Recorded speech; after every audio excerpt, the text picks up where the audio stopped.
Hello, everybody, and welcome back to the TripleJump podcast. It's a video game podcast. What's up? I'm Dick Mycinko. Breaking news, I'm Brian Bumpiss. And I'm Ashton. I'm still here. You're still here. Is this our last one? No. Next week. Well, technically. See, the next one will go out. No, it won't. No. We've got one more Yeah. after this. Yeah. But the one Next after week's that your last one. Right. We'll record it after we've gone as well. So, yes. Your badge just fell off. It did. Who am I? No one knows who I am. It's okay. Hello, your name is? Oh, it's Dick. It's Dick. There we are. There we are. Yeah, so once next week's out of the way, Ben and Peter come back. Yeah. Yeah. You excited? Mm-hmm.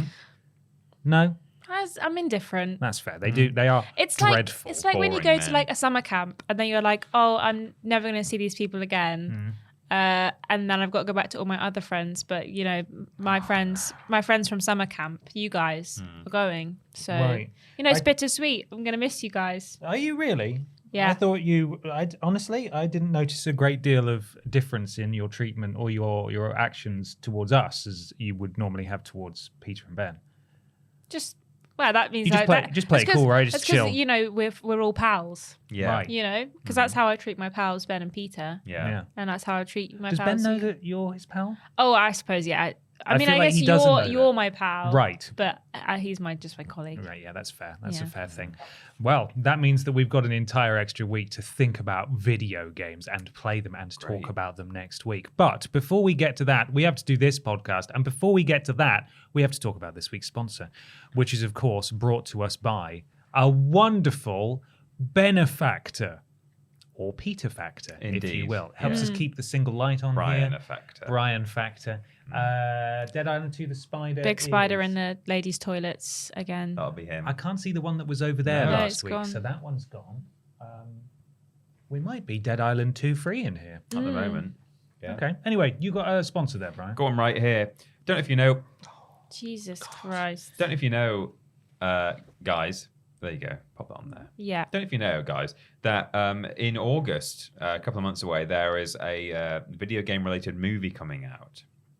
It's Borderlands. Another one? Oh, hell yeah. Yeah. So excited for Everyone's very excited for the Borderlands movie, but in the lead up to that, potentially it might be intended as a bit of cross-promotion, who knows. Added to PlayStation Plus for July is Borderlands 3. Wow. How exciting. That is exciting. It's very exciting. They're clearly starting to push the movie out right now, and as well as putting the game on Plus, there is also a brand new game they've made as a What? tie-in to the film. There's a new What? Borderlands A new game? Borderlands game? And it's they've tried to mix it up to really get down with youths.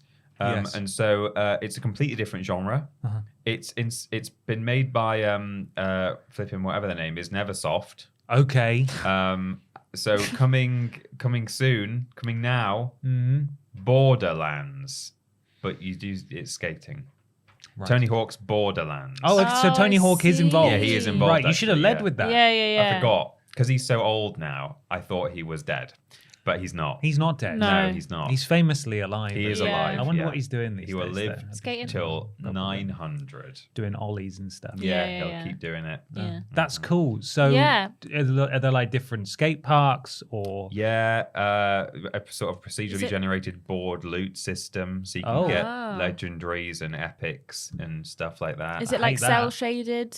Like the It's Borderlands? inked. It's Inked. inked. It's not Sorry, cel-shaded. inked. Sorry, inked. Tony will get really cross with you if you Sorry. say it's cell shaded. And the other thing about it is it's not real. What the heck? You're cruel. Sorry. None of them are real. The Borderlands movie's not real. No, none of it is real. It was Oh. all a dream by Randy Was Pitchford. Borderlands ever... Is Randy real? No. Absolutely not. He was a nightmare. Yeah. Just a character created Yeah. by One a thing that was PR real team. was the magic trick that he did, where he Yeah. counted to 42 on He's on actually stage. magic. Yeah, That that was was real. the worst thing. Mm. I remember watching that from the jungle where I was stationed Yeah. at the time. Mm. And With two stooges on stage, or at least one. The other one didn't need to be a stooge, but yeah, a plant from the crowd. yeah. We suffered through, what was it, like over an hour of bad close-up magic and awful patter. And the video player breaking. Yeah. Someone went, VLC from the crowd. Yeah, they tried to use, they had it all hooked up to a laptop. The company that's worth billions of dollars that had, at the time, Take Two as a parent company or Yeah. whatever. They had it running off this little laptop. with Windows with Media just an Player. HDMI out. Yeah, and they tried to play the trailer off Windows Media Player, and it kept stuttering and wouldn't work. And then it was just worth waiting until they uploaded the trailers like minutes later to on their own. That was bonkers. I can't believe they did that. Yeah. It was a different time.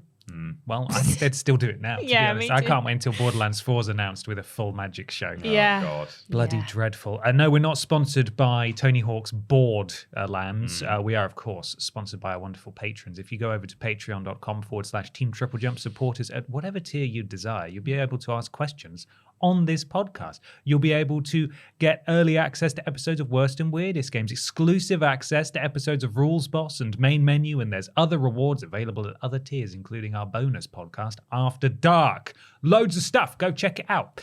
There's also TripleJump. That's our website. You can find links to everything we do there. TripleJumpShop.com if you want some merchandise. Anyone reference today? You got the hoodie on? Nice. Brian? Nope. Ben left this shirt out, so I stole Oh, it. it's his birthday shirt. It's his birthday That's cool. shirt. Yeah. It's weird. It was near the bin, and I was like, that can't be right. So I thought I'd put it on Yeah. and make sure that it's still in his rotation. Yeah. Well, I'm glad it wasn't in the bin. No, because, no. I'm sure he'd have been devastated if it had fallen. I think he into would the- have done. Yeah. He He's being more careful He with wants his to wear it precious everywhere. items, So I'm yeah. just I'm making sure that it's Safe. well worn. Yeah, yes, yeah. For when he gets back. Yeah. What was I saying? TripleJumpShop.com. Yeah, patreon.com/Team TripleJump. That's the main one we'd like you to go to if you would be so kind. Thank you so much. We're to hiring. all of our patrons. Sorry. We're hiring. Yes, Brian, we are. We talked about this last week, but we're still hiring. But at time of We're release, hiring. At, Sorry, just- at time of release, or is it this? Maybe it's next week. The Snevens. It's never. Yeah, no. Not at time of release. You've got a whole week still. Got a whole I was going week. to say it closes tomorrow. It doesn't. It closes a week tomorrow. So we're hiring a freelance video editor or two. So head to triplej.map/careers to apply. Please do. Don't swear in your application emails. That's just a helpful hint from Yes. me. Don't swear. in And your application also, emails. if you manage to make it all the way to the application page and then somehow fail to read any of the information on it, send an email to the wrong email address, and then you don't even apply, you just send a link to your portfolio. Sadly, you will not be considered because you have You don't have the attention to detail. you to clearly edit a video. cannot follow very simple instructions. Yeah. So please do, at the very least, if you are interested, read the application process. Yeah. Please do. It's quite simple. Yeah. But you'll be surprised that some people still miss the mark quite spectacularly. It makes So- me really feel very secure in that, like, if tomorrow I was sacked for gross misconduct at TripleJump, Ugh, well, that would probably, disgusting misconduct. I'm sure that would follow me, and that would be a bad thing in and of itself. But I would not struggle to apply for a job and stand out next to some of the stuff that gets sent in to companies like us and all the other companies, you know? It's very eye-opening. It really is. If those of you who have not been privileged enough to be on the hiring side of the job process, it's illuminating. It's an illuminating experience. I'll say that much. But thank you so much, everyone, Probably said for, too much already. for But taking the time to apply. And we look forward to going through your applications soon. Yeah. Just send it to the right email address. Yes, please. Yeah. That's the good stuff. Okay. Should we do... No, there's something coming out this week, isn't there? Hang on. What? There is. There's a big old video of 101 best video games of all time. Technically, 102. Yeah. yeah, that's true. Spoilers. And some on mems, And too. some on memes. So check that out. It's out now on the channel. Big old list to sink your teeth into if you're scared of the sun and are hiding inside on this very, very sunny time of year. Understandable. It's Yes. a great video. Great video too. Ciaran did a great job on the edit. Kat did an amazing job writing it. We all did. You did a great job doing your voiceover bits. Thank you. Ben and Peter did as well. They were all right, I think. yeah. Ashton did a great I've job. not heard it. However, it's a really interesting one because it's not just 101 games that we think are the best. It's the exact polar opposite of our 101 worst video games, where we went to Metacritic and game rankings, and basically it's 102 games that have a score of 94% or higher. So it's a good one. It's worth watching. It's just a list of incredible video games. Yeah. So yeah, go check it out, guys. Question one. Run. Question 1 here comes from Ferris Wheeler, who says, with Metroid Prime 4 now officially-ish announced and unveiled, it seems more conspicuous than ever that Nintendo has not yet dropped the remakes of Metroid Prime 2 and 3. While the first one was able to be a big success with a shadow drop, I do find myself wondering if that tactic can possibly keep yielding goodwill with fans if they do the same for 2 and 3. I would think that by the time 3 comes around, audiences would just be rolling their eyes and losing interest. I have to say, between ads that hype games that won't come out for years and games that are shadow dropped, sometimes it feels like game companies have forgotten how to advertise at all. What do you think? Is shadow dropping an effective strategy, and for how long can you keep it up? Thank you, Ferris Wheeler. Thank you, Ferris Wheeler. Thank you, Ferris Wheeler. I refer to Xbox as my examples of this done well and not done well. We had we had Hellblade. Well, it's not called Hellblade, is it? It's called Senua's. Which one? The Saga? first one or The the second? Saga Hellblade 2. Yeah. Why do they put the 2 They've swapped it around. after this I time. don't understand. But that was seemingly not advertised very well. I think that we talked about it a lot, and probably Ben and Peter did as well, about how it just wasn't, it didn't seem to be anywhere. Yeah. And then kind of in the wake of its release, it kind of struggled to get off the ground. I should have actually checked to see how it's done since then. Not really sure. well. But yeah, so that was a bad example of a game not being marketed properly before it came out. But there was, of course, flipping the music game. What's it called? Hi-Fi Rush. Hi-Fi Rush, which was a shadow drop, and everyone went mad for it. Yeah.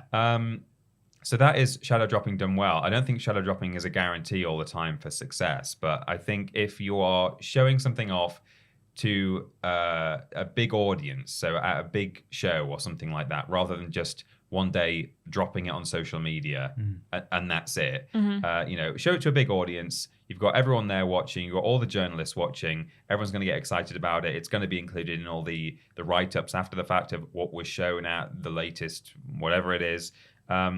But yeah, shadow dropping can be a bad thing if it just sort of happens on a random rainy Sunday where no one is necessarily going to see it. You have to be in a very privileged position to shadow drop something, as Xbox was. With, Yeah. As you said, lots of people watching.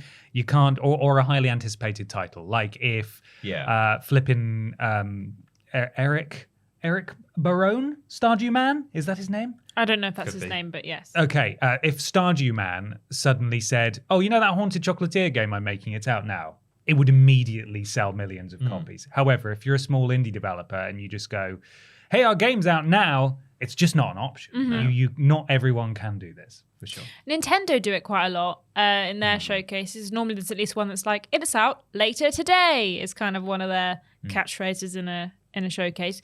I do think that I think shadow dropping works in a lot of ways in that it doesn't have to subscribe to the hype. It's kind of a brand new thing that gets the hype when it happens. I think if you're confident enough in your game that it will sell and / you're announcing it at a big showcase, I think shadow dropping makes kind of complete sense. Obviously you can't shadow drop everything because then nothing is special, but to just drop a game on a showcase day is, I think, a very clever thing to do because you're getting the attention from, the showcase anyway, and then suddenly you're shadow dropping a game that everyone's going to be talking about because, oh my God, did they just release that game? That's crazy. Even Hi-Fi Rush, nobody knew about it. Nobody had it's got no kind of preconceived idea of what Hi-Fi Rush is going to be. It's not a sequel or a remake, but it did so well because they talked about it, they showed it off, they said it's out now and it's out on Game Pass. The kind of I wouldn't say trifecta, but there's 4 prongs. The 4-prong attack of The quadfecta. the quadfecta, The fork. yeah, the fork, if you will, of how a game will do well. And I think that showed with Hi-Fi Rush, unless you're Xbox, in which case they didn't think it was that good. Not good enough, is it? But Only 2 awards. But I do think that I think we've kind of we say it about Xbox, and we're not going to try and slag them off, but they kind of did that and were like, that went well, didn't it? Wonder what else we can do that with. Haven't so far done anything super big with the shadow drops. However, they do like to kind of pretend it's a shadow drop like Hellblade and just kind of drop it and then be like, it's out now. But if it was PlayStation, they'd just do a blog post. Yeah. And be like, your game's out. And you're like, excuse me? In that exact voice. Well, that's kind of how I read like the tweet and the blog post. It's like, there's a new game out. And it's like, okay. Thanks. Why have I got to go to your website and read a blog post about it? I do think it's effective, but I don't think it's like you can't do it for every game. There's certain times and places and games that would lend themselves to shadow drops, and not every game is that. There's also just so much money tied up in games that the idea of shadow dropping something has got to be quite terrifying in that, you know, if you've got a AAA game with a multi-$100 million budget, you would never ever see anything like that just be dropped like randomly. And certainly you wouldn't see a game be announced of that caliber be announced and then released at the same time. Because while Nintendo, you're right, they do shadow drop stuff quite a lot. I'd say it's probably quite rare for them to announce it and then release it on the same day. It's usually you kind of already knew it was coming. It's just, oh, you wanted a release date. They've done it a few times. Like they announced Metroid Prime. Was it the last Metroid Prime? Yeah, the Metroid. The remaster. Yeah. They announced the remaster, and then they were like, "It's out digitally now, but if you want it physically, it's out on Monday." Like it was all in one kind. Yeah, that's true. No, you are swoop. right. But it's not. They don't do it for everything. But no. There's different. I suppose what I'm trying to say is there's multiple ways to shadow drop something, but there's always a big risk involved, and it can be exciting, as with Metroid Prime 1, which people were really excited about. I understand where Ferris is coming from in regards to Metroid Primes 2 and 3, because 1 came out I think a year ago. 4 realistically maybe we'll get next year. So they're sort of running, and there have been rumors for a while that the other 2 are getting remade/remastered, but we haven't seen anything. They're kind of running out of time for them all to come out. And I do think that Ferris is right in that if they did adopt the same strategy as they did for 1, where they just announce them and drop them on the same day, I think people will be excited, but also it would get a bit tedious. You know, you can't do it for all 3 of them. Kind of feels like they're just keeping secrets from you at that point. It's like, okay, it's nice to have a little surprise. It's not nice to know that 3 games in a row you've just been going, no, not yet. Okay, there you go. Also, you limit the like it being kind of a thing on social media, like it becoming a part of the zeitgeist. If you just shadow drop it on the day when you announce it, you don't have the whole like months long of people being like, can't wait for Metroid, let's see it again, here's another trailer, here's another teaser, or let me pick apart the trailer, let me have a look. You don't get that kind of naturally occurring marketing that you get from teasing a game, announcing a game, get on the lead up to the game that you get if you spend a bit more time on it. You don't get that. You get like the initial burst of like, oh my god, the game's out now, how exciting, and then maybe a few months afterwards, but you don't get the kind of preamble to a game's release where it's like naturally being marketed by people talking about it and discussions. Yeah, because there's something to be said for hype and kind of that kind of analysis. Like I really like the whole I like trailer breakdowns and stuff like that. I think that's a really fun way to get excited about something. We've talked many times about how games get announced too early, and so you can definitely overdo it and announce a game, and then what you're going to do for 3 years, hope that the audience fill that gap by saying, "Oh, I'm so excited, let's break down the trailer again." Not going to happen. But if you can announce something just a few months ahead of time, there's definitely something to be said for that. But then, as we've said, also shadow dropping has its own benefits. I think with games that are anticipated for a very, very long time, the audience can then get to the point where they're hoping that, so it might be something that's rumored or it's kind of known about, but it's not officially been announced. And then if it's been a very long time, the audience can feel like they want it to just drop overnight because they've been waiting that long anyway. But if it's a game that you care about, do you want it to drop immediately without like a big marketing push, or would you rather, okay, I'll wait a bit longer, I hope they reveal it now, but like say it's coming in 2 months' time? You want a date, because then you want it to be successful, and you want it to have the marketing behind that. Mm-hmm. I think whichever way you shadow drop something as well, you need to then continue to advertise it after the fact. Yeah. Which Hi-Fi Rush, for example, did continue to do. A lot of word of mouth with that game as well. It helps Yeah. if the game's good. Yeah. People are Yeah. excited. I could see Nintendo maybe dropping 2 and 3 at the same time, perhaps. Yeah. I think people that would be a bit more palatable than doing 2, and then it's like, okay, well you're obviously going to do 3. When just acknowledge that it exists. We Yeah. know logically it's got to be happening. So I could see it. What yeah. game did they do that with at the last showcase? There was one they were like, we're remastering 3, but also 1 and 2 are coming. Oh yeah, that was Dragon Quest? Yes. Or some, I wanna say something. Mega Man, The but I knew that was wrong. The HD 2D 2.5. 2D HD, HD whatever the hell it was. Yeah, they were rubbish. doing 3 first and then 1 and 2 Yes. later. Yeah. Yeah. But I could maybe see them doing them both at the same time. But Nintendo also have a bit of a track record for being a bit weird about this stuff, like they did with the Nintendo Super Mario collection-y things where you could only buy it for a certain period. Do you remember that? That was Yeah, really strange. So we're trying to apply logic to something that may end up not making any sense at all, because they have adopted some pretty strange strategies in the past with releasing stuff. So one would hope that Prime fans will get their Primes before 4 comes out, and that they won't sort of be trying to guess what Nintendo's doing, which tends to happen more and more with the big 3 publishers. So, hey, hopefully you get them soon. I bet it'll be worth the wait regardless, but shadow dropping is a dangerous strategy sometimes. Yeah. It's time to talk about it came to me in a dream last night, and I thought we could try it. It's a segment that I want to call What We Playin. Okay. Oh.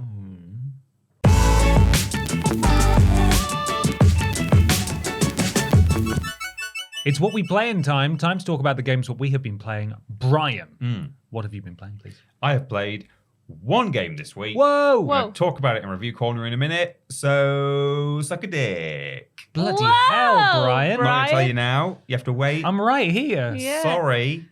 That's it. That's me done. Ashton, what have you been playing this week? Goodness, I wasn't ready for that energy. Sorry. Me neither. I don't think I was either. Where did that? Who's this guy? I'm not sure. Okay. I'm scared. I have been being outside a lot this week, so I've only lovely. played Nerd. one thing. Nerd. Yeah, I am a nerd about being outside. And what? Get tanned, idiot. Yeah. I've only played The Tenants, which I talked about last week, which is the house flipper kind of spin-off game. I still am enjoying that game. I don't really know what I'm doing most of the time, and I'm kind of just bumbling my way through it, but that's what being a landlord's all about. That is true. Ruined any lives yet? Painted No. over any light fixtures? No, not yet. Haven't been given the option to do that. But I have was having a tenant that was really annoying me, so I sent round a guy to just play trumpet right in his face That's excellent. for a few days. So then he was like, "I'm moving out," and I was like, Wow. "Oh no, What a shame. what a shame!" Because I wanted to pay charge more, and he wasn't willing to do it. So That's not nice of him. no. He should just give You more couldn't- money. Yeah. You can't just evict him for not wanting to pay more. No, I have to either wait to the end of his lease or make him break Trombone. the tenancy by sending a trumpet man round or a scary clown. You can send a Ooh. scary Yeah. clown round. That's way worse. Yeah, yeah. Damn. That's what I played this week. I have also been playing being outside. And Get tanned, nerd. I know, loser. So I have, and I've also been away. So I've been playing. I played a couple of things, but not a great deal. So a little bit more Wonderlands. I did 1 day in Lake and just delivered some parcels. So that's what I did there. But I have actually now started reading the Borderlands Truth or Debt book, and it's really good. It's really good, contrary to what I believed it was, because I don't feel like anyone or any kind of promotion is happening for this book's existence whatsoever, even though I know for a fact that if you can read and you enjoy Borderlands, you probably get a lot out of this book. It's genuinely funny. It is it's a sequel or a follow-up, as they say, in other words, to Tales from the Borderlands. I thought it was a prequel. It's actually a sequel. So it follows Fiona and Sasha after the events of Tales from the Borderlands, which is cool to see what happens next, because the game sort of ends on a cliffhanger. Right. Spoilers for a very old Telltale game, where they open the vault and that's where the game ends. And then they never made a sequel, and then Telltale shut down, and then or Gearbox ever mention them again. Yeah, exactly. And then they've recast all the voices for whatever reason. And then Gearbox did that awful new Tales from the Borderlands, which has nothing to do with the first one. So this follows, like, it starts in the vault after that happened. And it's just really good. Like, it's written really well, and it's very funny, and it feels like it feels exactly like the kind of humor that is noticeably missing from the post-Borderlands 2 era of Borderlands. And in certain places it pokes fun at the fact that it's a book and it's based on a game, or it should have been a game, in that it's kind of self-aware in a couple of places. Like, I'm not even a third of the way through, but at one point it almost becomes a choose your own adventure, where it's like, if you want to charm her, turn to page 268. If you want to threaten her, turn to page 268, and it just lists all of them in sequence. So you end up just reading them all anyway. And it's quite funny, and I can honestly sense where, like, episodes would end if it were an episodic thing.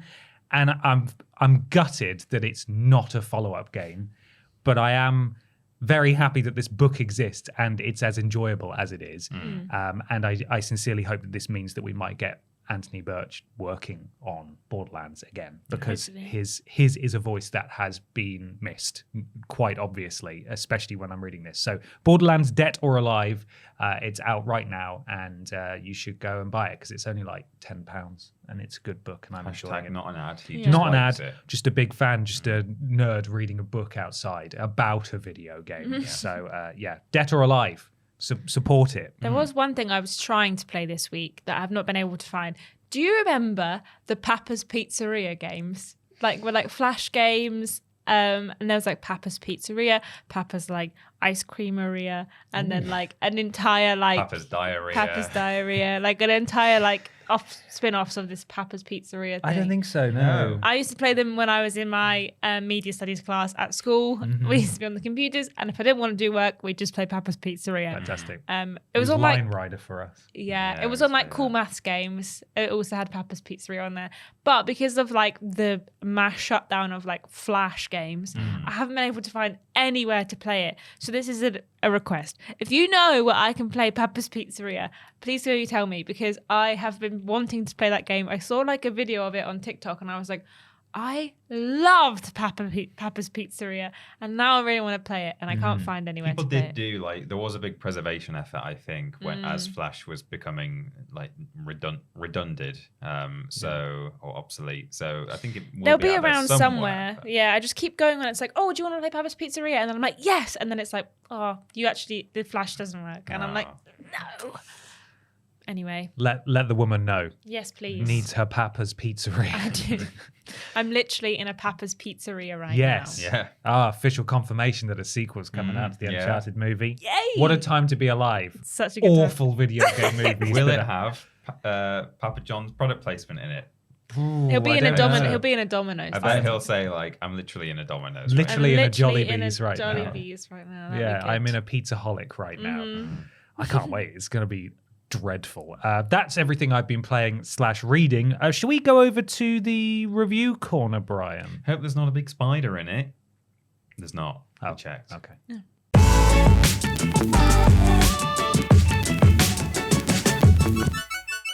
Welcome to the review corner, everybody. Thanks. I wasn't sure if you're talking to me or them, but thanks, yes. Welcome, Brian. Welcome. We have not been in the review corner No, we've not. It's as advertised. Mm-hmm. It's covered in cobwebs. Yeah. There's no Lots light of spiders and, over here. No, it smells a bit weird. Dreadful. Yeah. Actually, let's get out of here as soon as possible. Let's. I understand that you've been playing a game. What has just come out? I have, on Peter's behalf, because he can't be here and he's very cross about it. I have played the Beyond Good and Evil 20th Anniversary Edition. Ooh, this is the one that leaked. It did. It leaked about 6 months ago, I think, towards the end of last year. The Xbox version was made available to, what's it called, Ubisoft Plus players, or Ubi something or others, you know. Ubi buggers. Yeah, the Ubi buggers were able to download it and play it, and it was a bit concerning at that time because it was work in progress. Ubisoft was saying it's work in progress. Do not take this as the finished product. And for the most part, it was actually quite close to finish. So graphically, a lot of stuff did look good and it seemed to play pretty well. But some of the faces were haunting. Okay. They were looking back through time about 20 years, I think, to see what they used to look like. It's not good. And I think that was the biggest concern. Certainly for me, I thought, yeah, all right, they say it's a work in progress and they're going to be fixing things, but they're never specific, are they, when they say that? You don't. Maybe they consider the faces to be done and all they're going to be tweaking is the sound effects or something. Yeah. Fortunately, though, it looks, for the most part, really, really good. Great.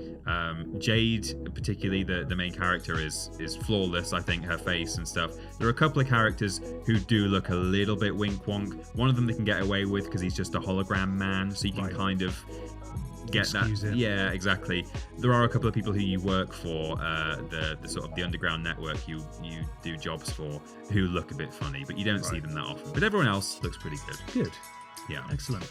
So I don't know whether it's worth going over the plot loosely, the premise. Before you do, Yes. what's the difference between this version and the version that Peter has streamed previously, which I assume is just sort of conventionally available in most places? Well, it was until just recently. And Oh, it's one of no those longer available. deals. I think you Okay. can still get that on Good Old Games and somewhere else, but it's no longer available on Steam, and I can't remember the specifics, but it's mostly been taken down, that old version. Do you know if they're upgrade, like sort of how they've done with the Fallout 4, re-release that they did recently? Are they replacing the ones that are in people's libraries? I should check that on my Steam, because I do own the HD edition. Okay. I think you have to repurchase it. Ooh, okay. But there is new content, so maybe you can justify it that way. Okay. Tell me about the new content. What's going on in there? Well, so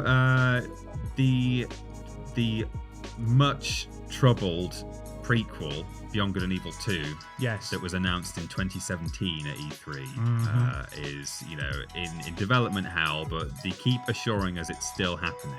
And in the original game now, the HD, the anniversary version, there is a bonus little bit of treasure hunting you can do. They have placed various chests throughout the world, and you'll encounter a few of them through your adventure and not be able to open them. You need a code. Oh, how do I do this? And eventually you'll encounter like the third or fourth one, and there'll be a code for that one nearby, and then inside that one is the code for the next one, and the code for the next one, and a little map to find the location. So you basically then sent off on this little journey to find sort of I think there's 5 little treasures to find, and they all contain an item that refers to characters from the trailers we've seen for Beyond Good and Evil 2, and a nice little specially made video for each one. You put a little disc in a player, and it gives you a bit of kind of background on the characters. They've got voice acting that's been recorded specially for it, and artwork that's been done, so that's all very nice.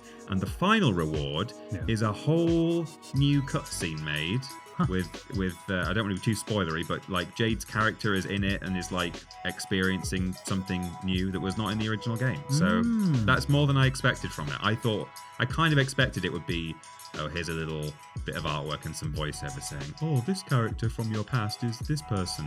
And I thought that would be the limit. But the final reward is this whole extra little cutscene, which is nice. So, for people who've played through the HD version before, Yes. do you reckon it warrants a purchase, or is this for sort of the hardcore of the hardcore, or people who've never played it before and want to give it a go? It's definitely you should definitely play it if you've never given it a go, because it's the only convenient way to play it now anyway. Yeah. If you care enough about the game that you want to play it again now, or think you will want to play it again eventually, then again, it's the easiest way to play it now, so it probably is worth a repurchase. And if you have any kind of investment in the universe, and particularly in the upcoming prequel, then again, I think it is worth playing. And even if you're not that interested in the prequel, there is other extra content in there that even if you're just fan of the original game. So there's cosmetic items you can unlock. That was never an option before. So you can change your costumes, change the paint job on your vehicles. They've introduced a speedrun timer, like an in-game timer, which is nice. And actually, there is a development gallery, which is an absolute embarrassment of riches. It is like several layers deep. Like there's like a menu that has various years of development of the original game. You go into that, and that's got various subcategories saying like, oh, character development, or like, you know, this cut level, and there's video, there's artwork, there's development documents, there's bits of music that never made it to the original game. There's so much to go at, which is really nice to see. Amazing. Yeah. So I suppose it is probably worth just giving a brief overview of the story then for people who have never played it before. Yeah, well, I won't go into the twists and turns, but the opening sort of premise is that Jade, the girl that you play as, and her uncle Paige, who is a pigman, and probably not genetically her uncle, I would assume. Well, you don't know. Adoptive uncle, I think. Life finds a way. Yeah, it does. They live in a lighthouse on a peaceful planet called Hillis, where they look after some orphans who are their victims have been their parents have been the victims of a war that is taking place seemingly across the whole galaxy, but it has now arrived at the planet of Hillis, and people are being killed and people are disappearing as well on the planet. And fortunately, the Alpha sections are there to defend the planet against the invading DOMS aliens. That's what they're called. Okay. However, the inciting event is that you are told by someone who works for the Iris Network, which is you're told is an underground terrorist organization. He says it's not quite that simple. The Alpha sections aren't necessarily defending us from the DOMs. There is a whole conspiracy going on here, and that's why they're saying that we're a terrorist organization, because we know the truth.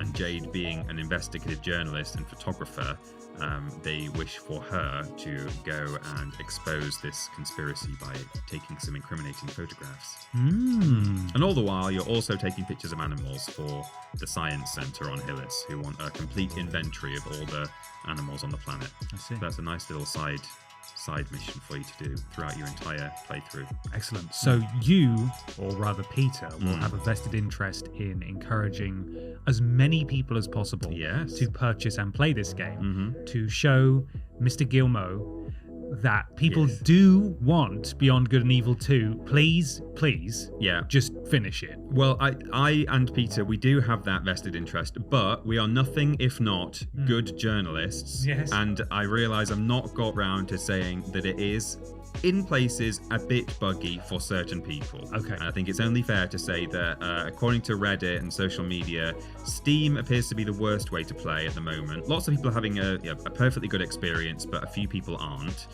So that's worth noting. There's a few bugs here and there. I have also noticed a couple of issues on PS5. Some of the sound effects seem to occasionally play in like a lower quality. Not very often, but like sort of a couple of times an hour maybe you'll sort of notice, and that's a bit weird. Also, what other issues have I had? I've had just a couple of things. I mean, I said the faces, some of the faces are still a bit off. And the one other thing I'm aware of, which I haven't experienced, is that since the very, very first version of this game, there has been basically a game-breaking bug that one of your companions, when you load up the game, is not with you anymore, and you need them to like open doors and things like that. Okay. Because there are moments in the game where you're supposed to not have your companion with you, and they go off on separate corridors and say, "Oh, we'll meet up later." And I think the game loads the wrong state, and it thinks, "Oh, this is a moment with no companion," but you'll be in a room where like you have to climb up a certain thing and get them to press a button down on the ground to open the door that you're at or whatever. So at that point you have to load back up. Fantastic. Fortunately, the game is constantly auto-saving into separate files, so you will always be able to backtrack quite easily. Right. But you can only do one manual save, which is strange. Huh. In the original game, you could do as many as you like, but now there's just the one, which is It's too much going on. a bit of an issue. But yeah, Can't give you that many. Well, fantastic. So it's available right now? it is. Do you know what it's on? On pretty much everything. Okay. It's available on PS5, Xbox Series, Switch, Steam, and I think a couple of other kind of more obscure services Certain as well. smart fridges. Yeah, probably. I think so. carry it But too. pretty much any way you want to play it, you can.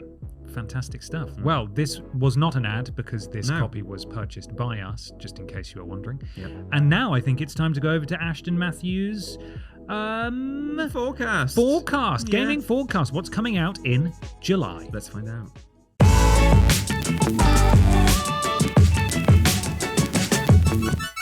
Summer has arrived and more games are dropping left, right and centre. Despite not having any AAA games dropping in the next 31 days, there are plenty of AA's or indie titles to look forward to. So without further ado, here is your July gaming forecast. Up first is third-person looter shooter The First Descendant.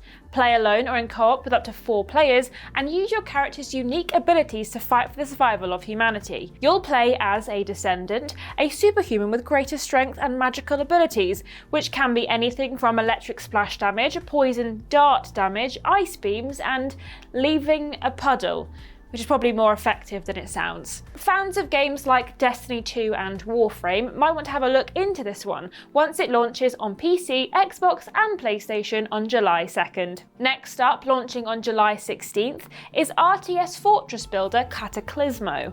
After the Cataclysmo ruined the world, you'll need to construct a fortress and defend against the hordes of horrible monsters trying to get you. The game is a mix between tower defense and RTS mechanics, and has you using Lego-like building mechanics and investing in new troops during the day to protect yourself from the horrors during the night. With its very cool visual style, Cataclysmo launches exclusively on PC. And then we have Triple Duty on July 18th, when Flintlock: The Siege of Dawn, Bow: Path of the Teal Lotus, and Skim launch. Starting off with Flintlock: The Siege of Dawn, the third-person RPG that has you taking on the gods and their armies of the dead in the mystical lands of Kian. Play as Nor Vanek and her mysterious fox-like companion Enki, and fight enemies in fast-paced Souls-like combat using melee combat and the titular Flintlock rifle, or traverse the landscape with the help of Enki's magical abilities. With a very pretty aesthetic and some decent reviews coming in for the demo, check this one out when it launches on PC, PlayStation and Xbox.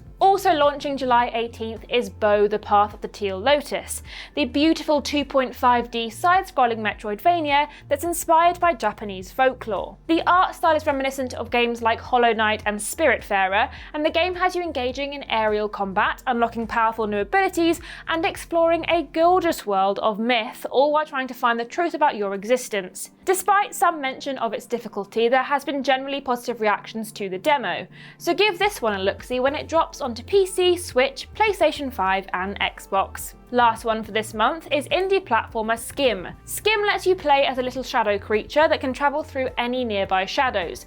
The game uses light, shadow and movement to traverse the various areas in the hopes of getting back to your person. The gorgeous monochrome areas provide the perfect backdrop for this cozy game, and you can jump into it on Switch, PC and PlayStation. There is, of course, lots of other stuff to be sinking our time into, but those are just a few to keep your eye on.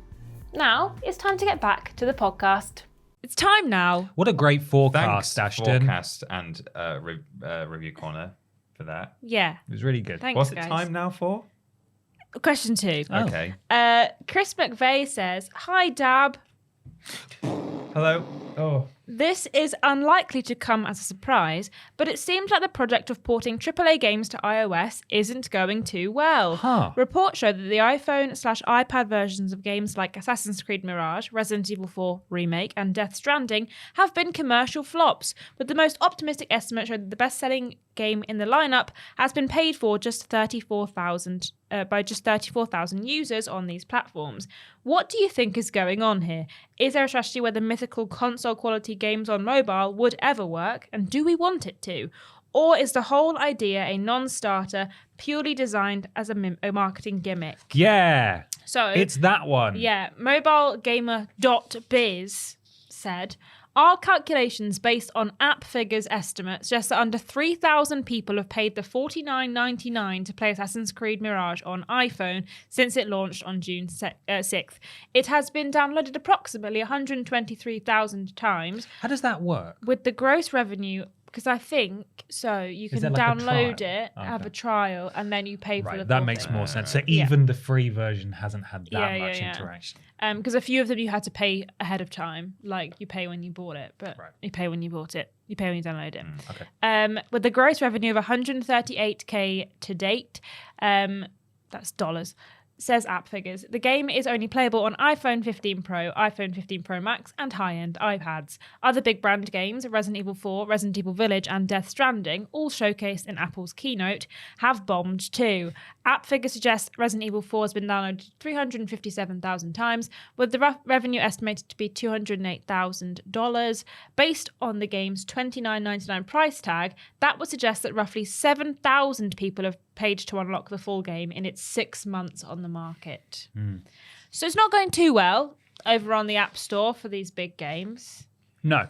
Who Shocking. is this for? Who actually wants this? Because if you really do want to play games on the go, get a Switch. I know all these Get a games Steam aren't Deck. available on Switch, or get a Steam Deck, or if you're not bothered about more up-to-date stuff, you could, be playing a PSP or a Portal or something. There are various ways to play games at varying levels of on the go, whether it's on the go in your bed or on the go out in the street like Ashton does outdoors in the outdoor place. I don't play games out there. No. So I don't understand.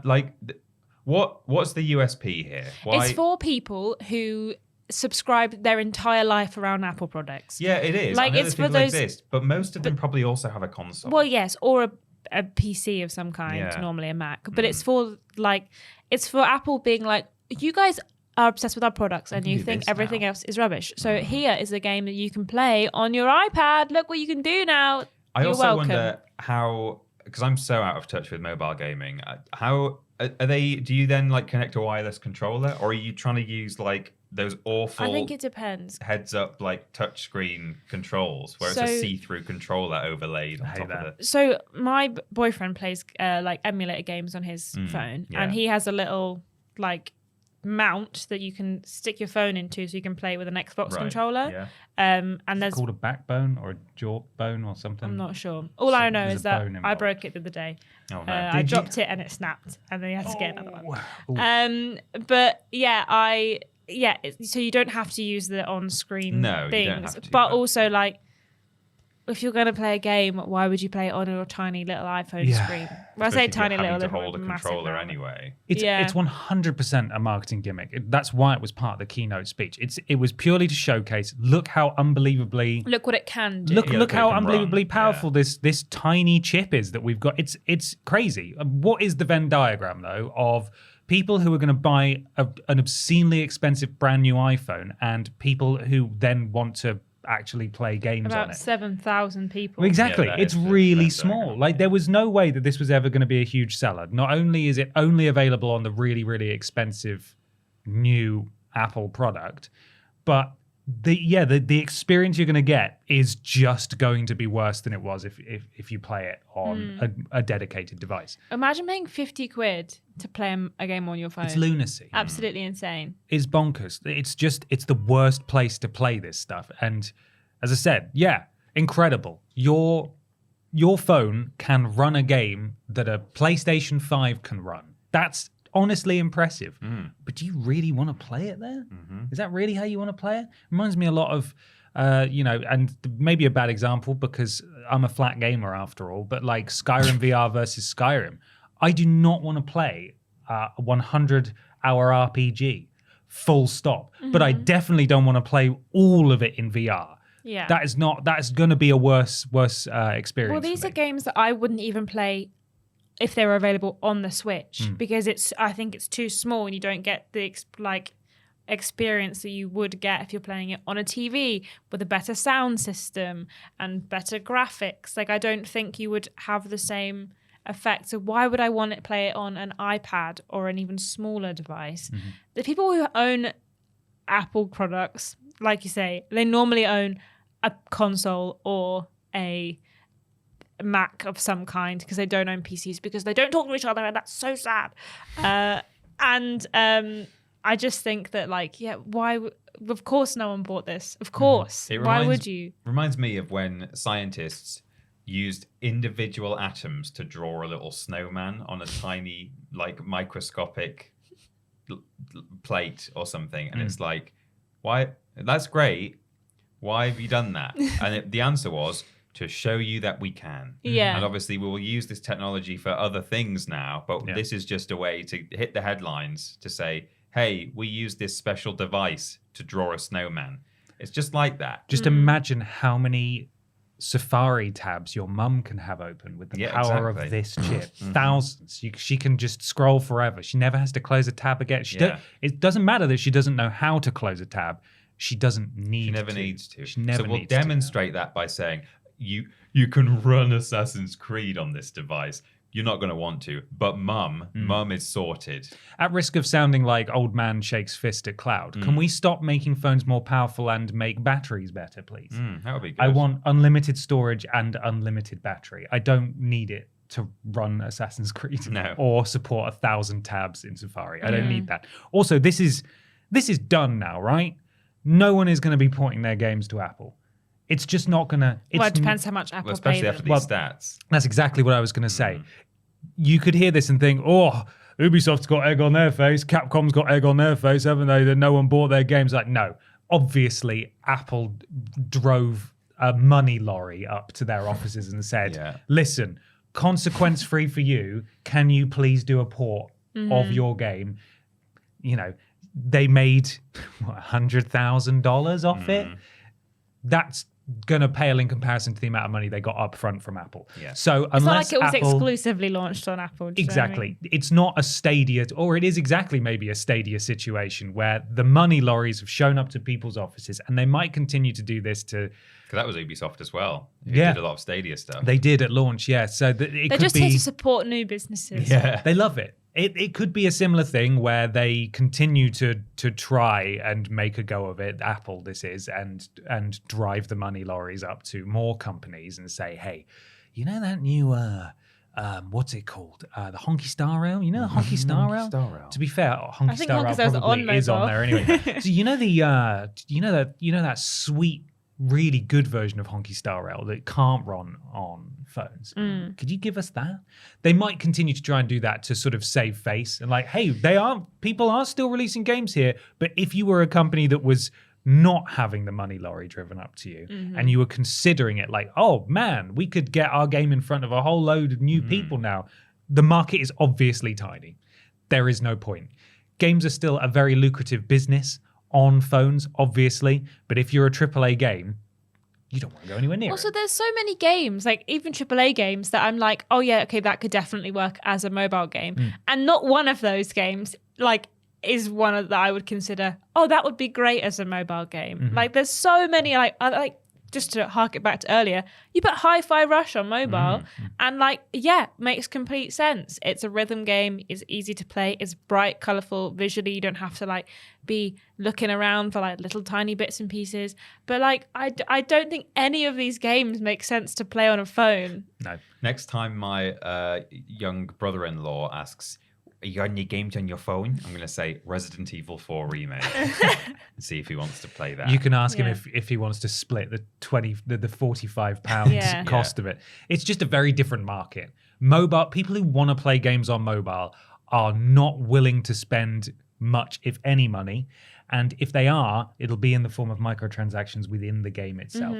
You can't put a £50 game on a phone and expect people to A, be happy to do that, or B, just be willing, full stop. They'll see £50 and go, No, even if that means that they get the full game, even if that means that when they're normally playing Bejeweled, they might drop 50 quid in microtransactions over the course of however many months. They won't see it that way because it's a completely different audience. That is not, it's just not compatible, quite obviously. And a great many of them probably already have these games or have played them on other devices. Possibly, it's not yeah. even something novel. You know, if Resident Evil 9 came out on exclusively to mobile, maybe you get a few sales there. But it's games that probably a lot of these people have played them already. Yeah. So not even the benefit of novelty. It's like the cheap version of Netflix with adverts. If you go up to those people and say, hey, do you want to spend £15 on this season of television? It won't have ads in. They'll go, no.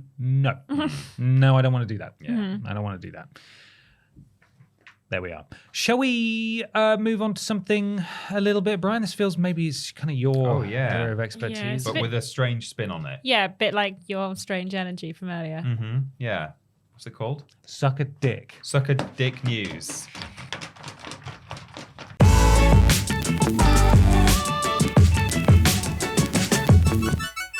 It's weird news time. Time for some weird video game news. Remember, if you'd like to submit some weird video game news to us, you can do so under the relevant social media post that goes out on a Tuesday. However, if you'd like to guarantee a shout out at this point in the podcast, you need to go to patreon.com/Team TripleJump. Oh. Yeah, I just have forgot about this bit. Carry on. And support us at the appropriate tier.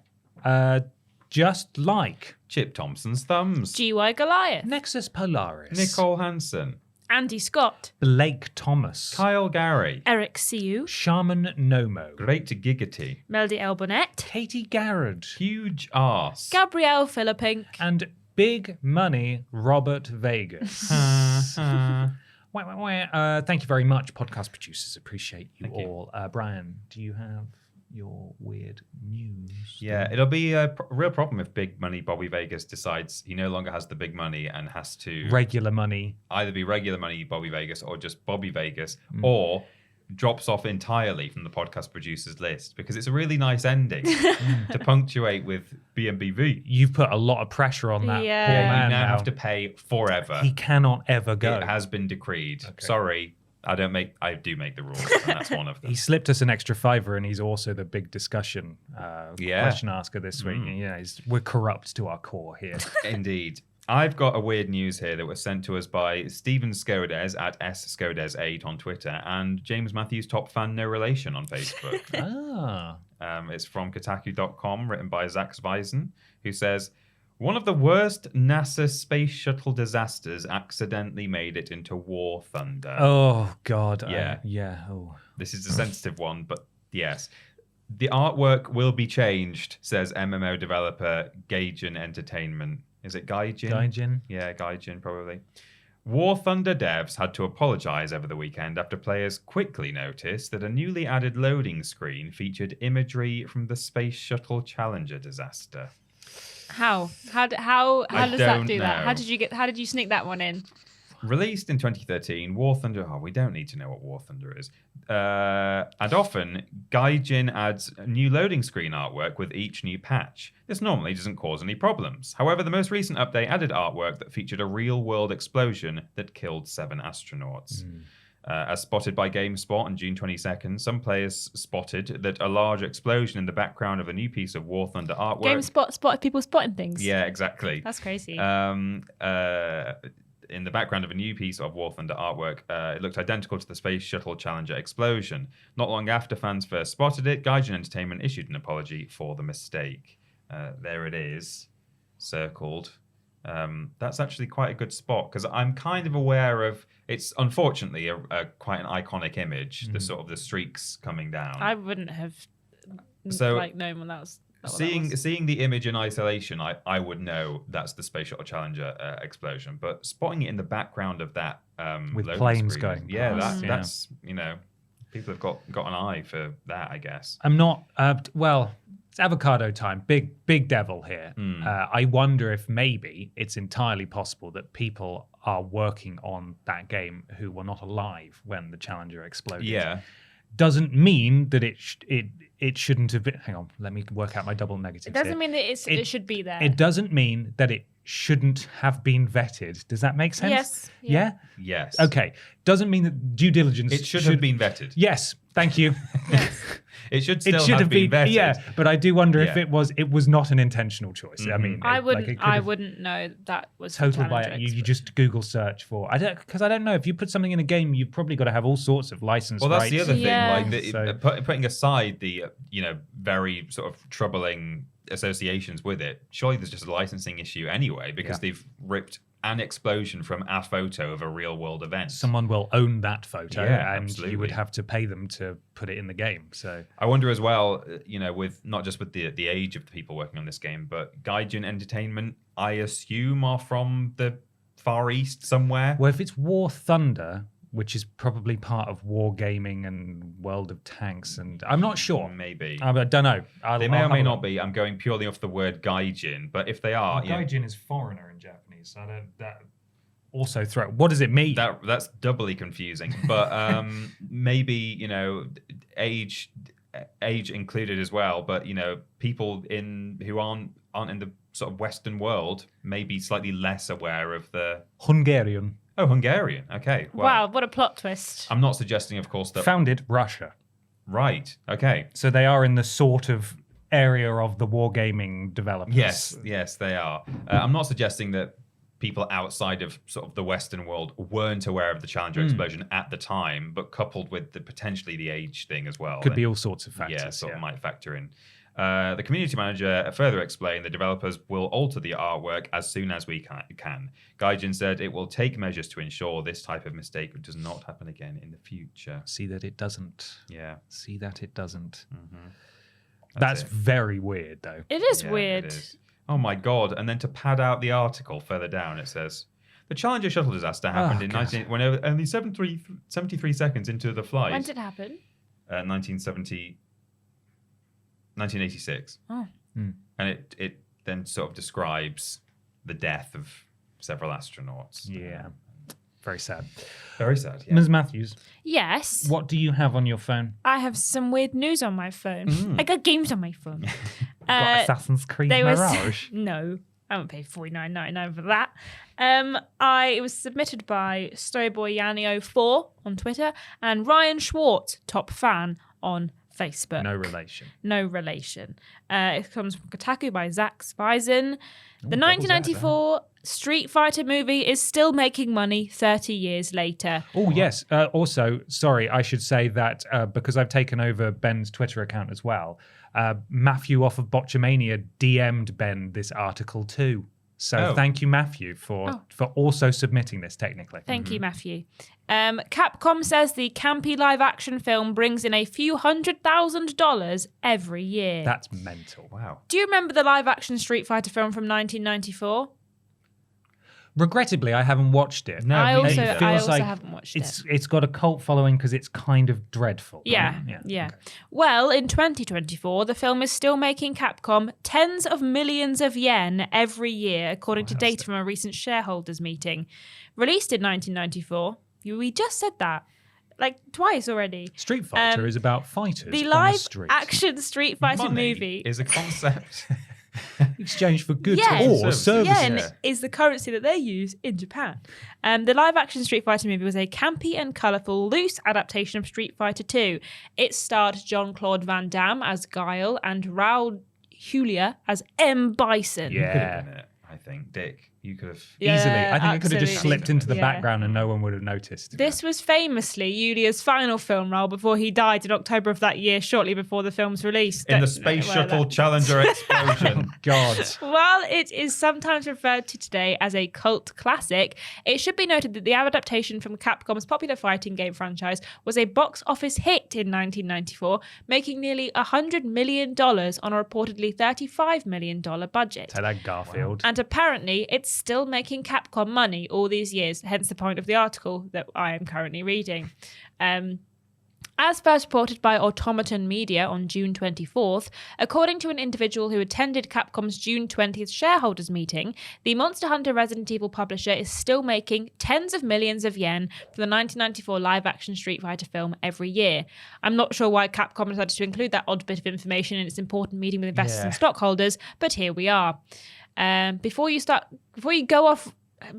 running off to tell people Capcom is still making heaps of money off its not so great Street Fighter movie, before you go, Okay. let's translate just what tens of millions of yen actually means. So I can't go because we've got to do maths. Yeah. He's already said it's hundreds of thousands of dollars. It could mean that Capcom is making as little as $70,000 or as much as $590,000 a year. Really?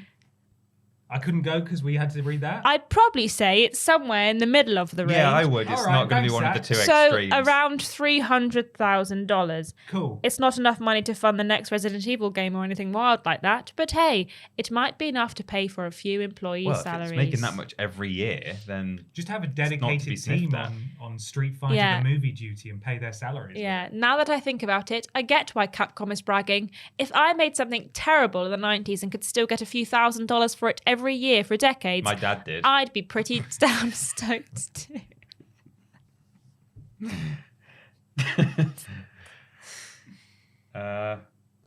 Yeah, well, that's good. Thanks, Brian. Ben and Peter made something pretty terrible in 2018 and they get like 25 Yeah, quid they a get month. bit of money off it still. Yeah. 25 quid a month. Whoa, you're rolling It's in all right, isn't it? Yeah. It's pizza. Yeah, it's a pizza. Yeah, it is, yeah. Haunting reminder. You have to pay, Of pay failures. tax on it, though. Yeah. So it's only really like £18 a month. Yeah. Yeah. It's like what A they call bottle some of chicken vodka. kickers. Oh, yeah, some Yeah, chicken that's it. A kickers. personal size pizza. Yeah. Mm-hmm. Got any weird news? I actually do, yeah. I don't know. I was looking at my paper. It's not on there. I've got some weird news. It was submitted by me, by way of my friend. So Why it have I wasn't- closed all the windows, Ashton? It Why have wasn't they submitted by done you that? then. It was submitted by your friend. By my friend. Yeah. Here we are. This is an article from Games Radar Plus by Anna Koselki. And the headline reads, Minecraft modder makes Minecraft 2 by replacing literally everything in Mojang's iconic sandbox game with the number 2. Oh. Minecraft likely won't receive an official sequel from Mojang anytime soon, as the sandbox gem instead evolves via updates. But that doesn't mean Minecraft 2 can't exist separately, as proven by one creative YouTuber. Fingies... Crossyaw? As in Crossyaw, a YouTuber best known for silly Minecraft mod videos, has outdone himself with what may be his most impressive creation yet, Minecraft 2. Despite its name, though, Fingies Mod is no sequel. It's actually a surreal 2-themed take on Mojang's beloved game. The original Minecraft is super iconic because everything is a cube, Fingies says, introducing his unbelievably wacky mod. So, of course, in Minecraft 2, everything from the landscape to the items to the redstone and even the Ender Dragon is shaped like the number 2. Wow. When Fingies says everything, he means business. Such a good name. Every single texture shown in the YouTuber's video is riddled with little 2s. His tools are made up of 2s, mobs are shaped like 2s, even Steve is a large, unsettling number 2. Fingies bow, which is also, of course, comprised of 2s, shoots 2 arrows instead of 1, and both are shaped like 2s. The Minecraft 2 footage grows increasingly wilder as doors become duos. Redstone is instead redstone. Torches are now torches, and more. Fingies showcases some of his revamped menus in Game 2, including the inventory that is hilariously shaped like a big number 2. I've solved Minecraft's huge inventory management problem by making your inventory shaped like a 2, so now there's way more slots for everything. Fingies Chaos doesn't end there. Remember those 2-shaped mobs? You can breed them to get new numbers, 2048 style. 2 pigs create a 4-pig. What? 2 4-pigs create an 8-pig, Oh and my so on. God. It's like one big blocky fever dream. Anyway, it continues, but the video is actually very entertaining. I'm going to have to find it. to watch. He speaks in kind of an unsettling manner, where he's like, "Oh, so now here's my doors," and sort of like a flip post kind of narration way. Oh, lovely. He said that the nav pathing for mobs was sometimes a bit crap, and he showed one like a zombie walking through lava to get to the player. It's like, so now I've solved that, and they walk in the shape of a 2. It's really very good. Oh, wow. Sounds good. Big That's up my Fingies. big up Fingies. Fingies. Great name. That is my weird news, which means it's time for the big discussion.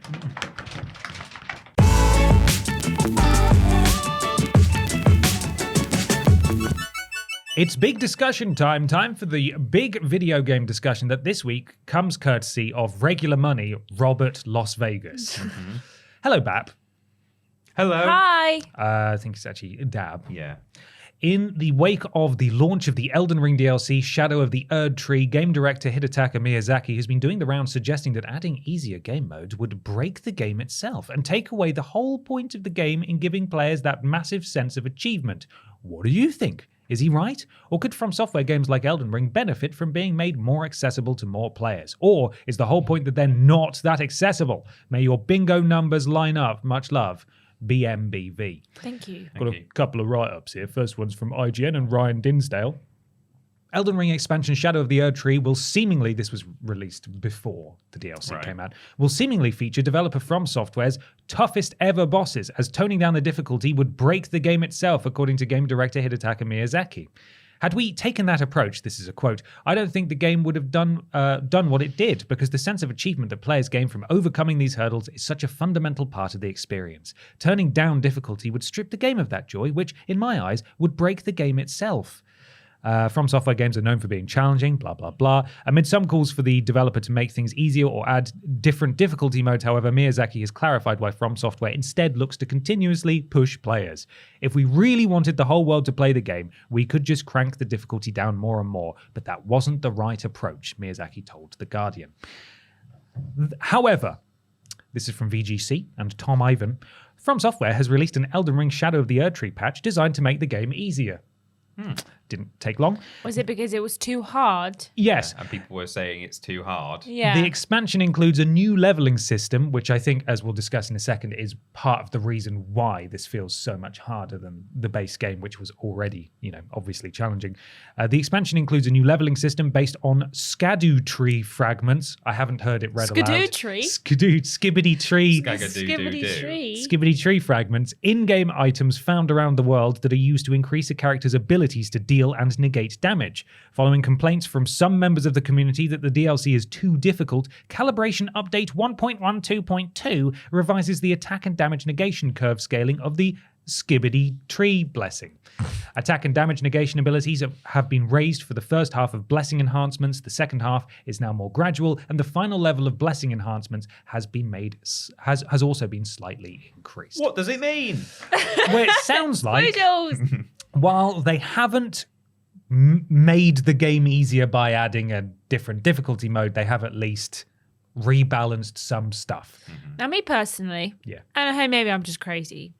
Me personally, if everyone was telling me that my game was too hard and that they couldn't complete it because I feel like we are underpowered and all the bosses are kicking everyone's ass, me personally, I would say that's a me problem. I've made my game too hard and I should have to fix it. Less so than No, it is the gamers who are you're just wrong. not good enough at games. Like, I feel like this is an example of like, hey, actually maybe you just didn't scale your game correctly. I'd love Maybe him it's to just not record a long balanced play well. for YouTube and Yeah. just see him play. Go on, the game. let's see you play it do then, Hidetaka. Do you want a little bit of context for why some players are finding it difficult? This is not, that's a really long hair. It's not even one of yours, Matthews. Whose is that? Oh. Weird. I don't know. Long hair on the microphone. There aren't many boys here with long hair. There's none boys here with long hair, really. And non-girls here with long hair, apart from Ashton. Just Yeah. one girl. Just one Just the girl. one Must girl, somehow actually. be, yeah, but that's just one. That's not girls. Maybe That's it's just girl. part of my hair. Maybe it's just It made it over a there. split somehow. end.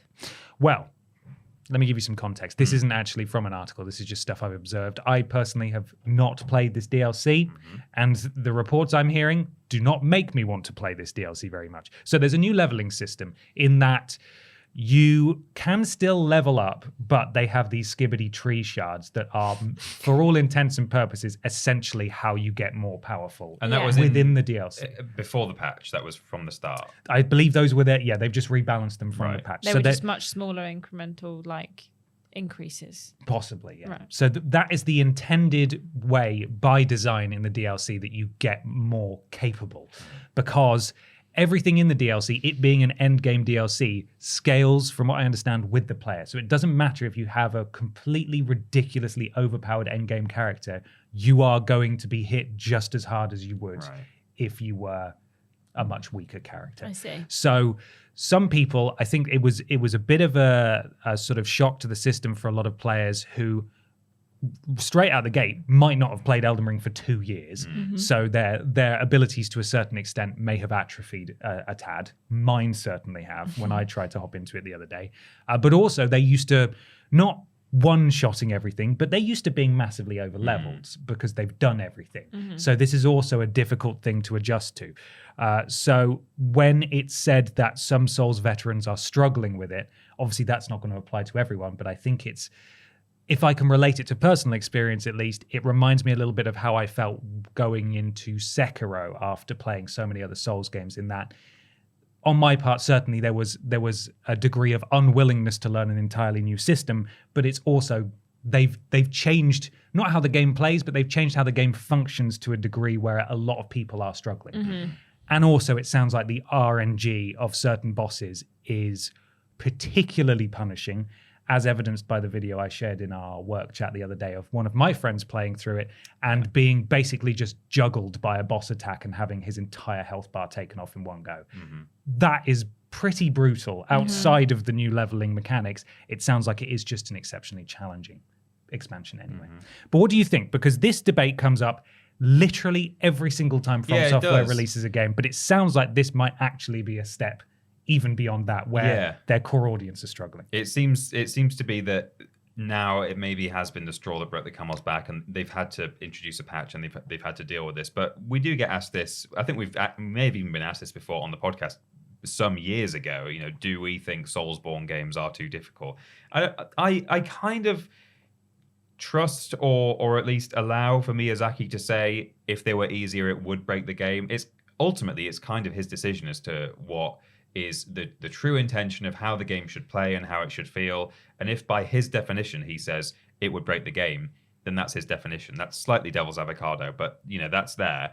However, on a personal level, I've always really liked the look of certainly Bloodborne and sort of Dark Souls as well, but I really like the aesthetic of Bloodborne in particular. And I've always wanted to play it. But when I sit down and play it, and it's just too difficult for me, I have so little time to game nowadays. I really have to squeeze it into my schedule. I don't have the time to get good. I know that I would get good, much like pretty much everyone else I've seen who's played a Soulsborne game or Elden Ring. I follow various people on social media who it's almost all they ever stream, and they have a great time doing it. And they started out finding it really difficult, and they got to where they are now. And I know that is probably true of almost anyone who actually puts the hours in. But I don't have the time to do it. So for me, if these games had the option to be piss easy, I would play them. So in that sense, I don't think it's... I don't know whether it... So Big Money Bobby Vegas asks, is it the whole point that they're not accessible? I don't think it's the point they're not accessible, but I think the point is that they're meant to be... they're meant to make you kind of grind it and get better over many, many, many hours, so that you then get the satisfaction of defeating bosses. They're not intended to not be accessible, but if they were easier out of the gate or had the option to be easier, I think they will be more accessible and potentially have a few more players. Elden Ring, sorry, Ashton. No. I was going to say Elden Ring, I think, was actually one of their most accessible games because not only was it just an obscene success in terms of mainstream, getting a lot of attention, a lot of new players, but because there was a way you were meant to go, but because it was open world, you could go off and do other things and explore other things and level up and become more capable. That's always been the case with Soulsborne games anyway, in that you are, unless you're a savant, you are expected to go out, kill a load of enemies, farm for souls, level up, get more powerful. Elden Ring took that a step further by literally having you just go off and do mini bosses if you wanted to, and just ride off in an opposite direction.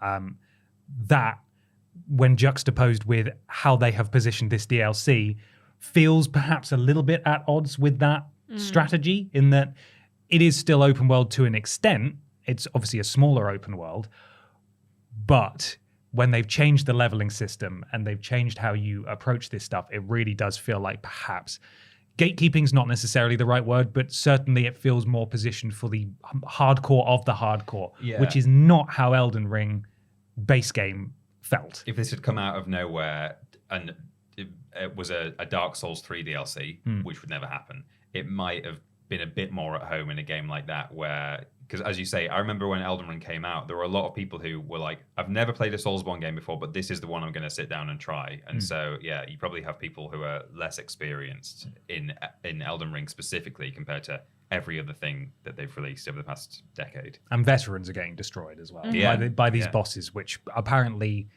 I mean, just look at, from what I've seen of the bosses full stop, even the first one, they're really very tough by design. But... I've heard a few people now say that the infamously incredibly difficult boss, Melania, which people are now beating with dance mats and stupid stuff like that, has thoroughly been bested by one of the bosses in this DLC in terms of difficulty. So it's a brutal time for sure. And I'm going to use a word that I don't think is completely correct, but I can't think of the right word. I think it's a bit cocky to say that, well, if we made it easier for you plebs, we'd break the game. You know what I'm saying? Bit arrogant. Yeah, a bit arrogant. Thank you. That's the word I was looking for. Because I think that that there is nothing about a FromSoft game and the way it plays that would be broken if you make it easier. It's just pure arrogance of, well, our games are hard and our games are meant to be hard and you're meant to have a bad time playing them at first and you're meant to try really hard because then you're meant to feel good about yourself after you've done it. And I think that okay, well, that's not if you were to make it slightly easier, I don't think it's going to break the game. It just means that people who aren't as good at FromSoft games as the veterans and people who do play them are going to be able to have that experience too, because they probably will still find it hard, even if it's a little bit easy. Yeah. And I think that, because people play games on easy and still struggle, the same as people who play it on hard. It's a skill issue, if you will. But I don't think having a mode in it where the bosses are slightly easier or you have slightly longer parry time or, you have a bit more health in your corner, I don't think that it's going to ruin the experience of a FromSoft game. However, having said that, I also think that it is fine for a company and a game and a genre to have one of their key points being our games are hard. They are known to be of punishing difficulty. They will take you time to get through. This is how they're played, and that's just part of it. I think that is fine. But I also think that you have to have a little bit more self-awareness about saying that our games, if we made them easier, that it would break them. I just don't necessarily feel like that is true. I think if any other game people were struggling with the boss fights and stuff, the way that they are with this Elden Ring DLC is in anyone else do that, they would be like, your game's not scaled correctly, it's not built right, you're punishing players for playing the game, but you're not giving us anything to help us with this. That's a game developer issue. That's not a me issue. If you're saying that veterans are struggling with it, people who've been playing Elden Ring for a very long time who are really good at the game, if even they're struggling with it, then maybe that's a game issue and not a player issue. It's almost like if you take the argument to the extreme, it almost comes across like the only thing worth playing a Soulsborne game for is the satisfaction of defeating a boss. If you remove that and say, oh, there's a mode where you can kill bosses really, really easily, but that breaks there's nothing left for you then in this game if you take that away. This is what I mean. Some people play it for the really interesting kind of obscure or a kind of what's the word? Where the lore is kind of held back from you. Abstract, abstract lore, and the mystery and or just the visual presentation. Big part of the reason I play them. I don't love losing to a boss over and over again. No. Yeah, but I do think that, from a completely outsider perspective, I've never played a FromSoft game. I've never even sat down and watched people play a FromSoft game. I do think that everything about a FromSoft game, the lore and the visuals and the location, is always overshadowed by the music. It's always overshadowed by the fact that, it's really, really hard to fight these bosses, and these bosses are really difficult, and these games are really difficult. I don't very often hear people say, oh, From Software, I love, From Software games, they're really their story's really good. I always hear From Software games, they're really difficult, or Souls-like, they're really difficult. Like and I've never actually heard that many people say I play it for the satisfaction of defeating the No. boss, for like finally getting that. yeah. That rush of like, yeah, I finally did it. That's not. Yeah. I don't think that's why a lot of people play. I'm sure some people do. Yeah. But I'm not like, I don't want to go in on a From Software like all their games, but I just feel like if right now all I hear people talking about with the DLC is how hard it is, I don't hear anyone talking about like the story or what it looks like or how it plays, apart from the fact that it's really, really, really hard. Yeah. And I think that's overshadowing. If that's what they want, great. But I think it overshadows. Overshadowed of the Erdtree. Yeah, overshadows of the Erdtree, if you will. But yeah, anyway. That's a good point. And I do wonder, thinking specifically about Miyazaki's wording, especially as they have now patched it, which looks like a concession. It makes him look a bit silly. I do wonder if maybe there's an element of a translation Possibly. error. The spirit of what he's saying, I fully understand, which Yeah. is basically, listen, these games are meant to be how they are. Yeah. That's sort of, what he's basically saying is if we did relent and put an easy mode in, then it wouldn't break the game in terms of it will be unplayable, but like there would be something lost in the be a spirit soul of the bomb, experience. And that's, I don't think he literally believes that the game would be ruined. No. Or not worth playing. Exactly, but that's certainly how it reads, because potentially that's how it's been translated, and that's the closest thing. If you told me this DLC was more Elden Ring, I'd be like, brilliant. But the fact that it's like, hey, all your hard work that you did doesn't mean a bloody thing. Yeah. You're gonna die loads. And I get that that's the whole point. Their entire marketing strategy for Dark Souls was prepare to die. That's the whole point. But there has to be a little bit of give there. Yeah. And I think that I will stick with my stance that I have always had every time we've had this discussion, which is that no, I don't think From Software games should have an easy mode. I do think, though, that you should be prepared to listen to your audience and concede certain points, especially your most fervent fan base, because those are the people who are buying this DLC. It's 2 years since Elden Ring came out. You are not going to get every single one of the millions of people who bought Elden Ring buying this DLC 2 years removed from the experience. The people who are buying your DLC, they're the real ones. You're going to want to listen to them. And I feel like NeoWiz, the developers of Lies of P, really deserve a lot of praise for paying attention and listening to their community, and that they were not afraid to retool bosses, make things slightly easier in certain places. I don't think they did anything to buff the difficulty of any enemies. If anything, they've only made the game more approachable in areas where people were hitting brick walls in the past. And as someone who played through the entire game before those patches came out, there are some really, really rough difficulty spikes in that game that by all accounts have now been sanded down a bit. And there is no lost honor in doing that. Yeah. That's totally fine because it's still a difficult game. It's still unapproachable for a lot of players by design, but that doesn't mean that it has to be irritating to play. That is not a loss. That is not breaking your game doing that. And I'm glad that they have made some changes here with the Skibbity tree fragments. That's nice to see. It means that they are willing to listen a little bit. The fact that Miyazaki recently he's been doing lots of interviews recently, which is nice because he's traditionally not done many of those. But in one of them, he was talking to maybe The Guardian, and they were asking him, which you guys probably saw, about how they feel about players having to use guides to play their games. And he said that he admitted that if players are having to do that, then that is a failing on their part, that they really, they don't intend to make it so ambiguous that players need to look up guides. And if they are doing that, then maybe they need to have a rethink about their approach to stuff. So it's clear that they are aware and that they perhaps are malleable to feedback. But it's just poor timing that he said that and then they have patched it. Yeah. So Yeah. there we are. What do you think? Let us know in the comments below.